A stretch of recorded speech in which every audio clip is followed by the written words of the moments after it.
So what was Aegon the Conqueror actually like as a person? The funny thing is, we don't know. It's purely speculative because the histories that are written about him, they're not written at the time. The people who contributed to the narrative of what Aegon was like, they never met him. They weren't even alive during his lifetime. So we might not necessarily know the real Aegon the Conqueror. Maybe he was a little shit. I mean, I'm just saying. Or maybe he was lovely. It's hard to say. And it's a good moment to point out that when you're reading a book like Fire and Blood, for example, it's written after the fact, and you've got to remember who's writing it and why are they writing it, and maybe they have a reason for writing about a particular person in the way that they did. Think about it. If a Targaryen is on the Iron Throne and they had dragons, you don't want to write a tell-all book ripping the family to shreds and besmirching their name. You'd get in trouble. So when I say take everything with a pinch of salt, we have to remember that maybe there is a slight pressure to write about these characters in a more favourable light. People could have a bias against or for Aegon. In, say it with me, the Bible, the world of ice and fire, Aegon is described as an enigma. They describe Visenya as stern, serious and unforgiving, and sometimes dabbling in dark magic. Rhaenys is described as playful, curious, impulsive, given to flights of fancy, no true warrior.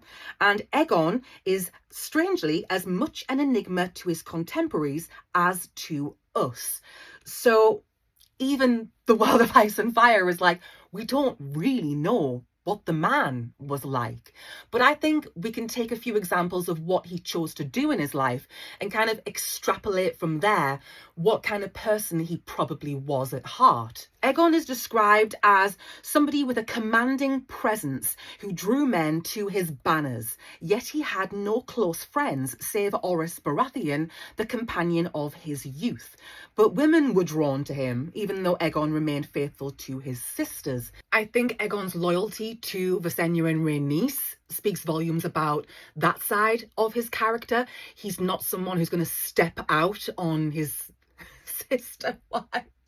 I say it all the time, Targ's gonna Targ. But as for the other people around him, the question is, did they really care for Aegon? Did they really believe in him? Or were they just trying to further their own ends? Was it because Aegon was a dragon rider and they thought that was their path to fame and glory and riches? It makes me wonder, is Aegon a character that is guarded because he knows people would try and use him? Is that why he kept his circle small? And he seemed to be very trusting of the people around him to the point where he didn't think he needed a Kingsguard.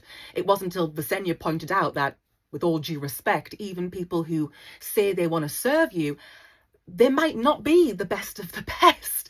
We need a proper order with real vows where people will commit to you. You can't just take people's word that they'll be there if something happens.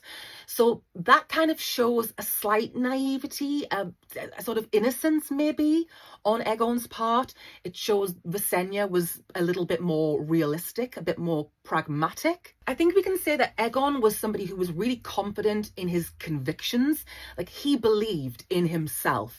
And despite the odds, even though they had dragons, the Targaryens had very little men. They had a tiny group. So when they launched the conquest, it wasn't a foregone conclusion that they would succeed. But Aegon had confidence in his ambition. He was like, I can get this done. So that shows you another angle to his personality. I also think Aegon was a fair person. He was harsh and he would follow through with severe punishments, but he gives people a choice. You can bend the knee. I'm not just a tyrant. He doesn't come across as like a bloodthirsty warrior just out for his own gain. But that might just be because it's not been written that he was like that.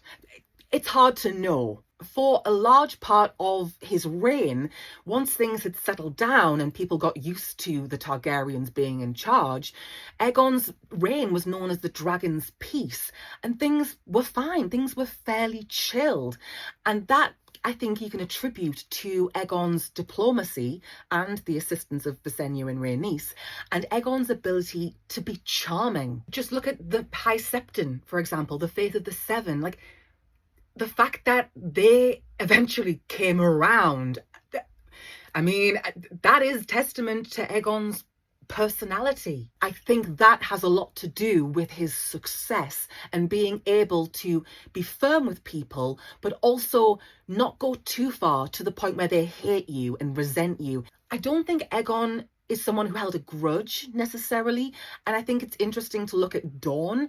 Even though Aegon burned Dawn after the death of Rhaenys, later on he got on kind of okay-ish terms with them. I mean, they weren't besties or anything, but they were, shall we say, cordial? It'll be interesting when we get the Aegon's Conquest spin-off, because we will then see a version of Aegon. And I'm sure some people will love him, some people will probably hate it. You're going to have a split bag, I'm sure. But I'm curious to see Aegon come to life off the page.